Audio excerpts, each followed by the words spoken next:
uniform fields.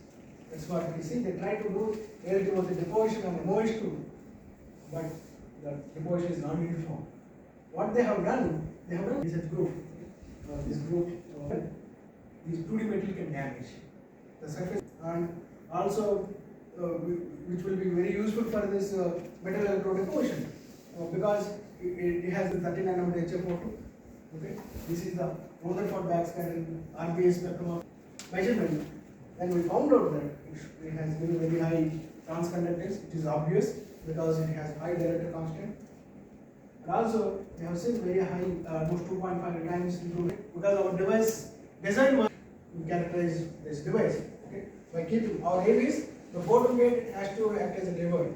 Okay, it can control the barrier height, and top gate can control the current between. This is the 60 millivolt line. Okay, and if you see the saturation slope is very steep. Okay, and you can see. Okay, operate the device in this region, you want to use for high power 1.5 volts. Want to make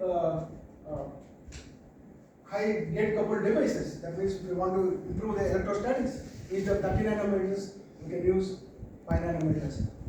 Okay, so that your EOT will be reduced. So we optimize this 5 nanometer HFO stop gate and found out that, and we have shown that compared to ALD, this EBO operation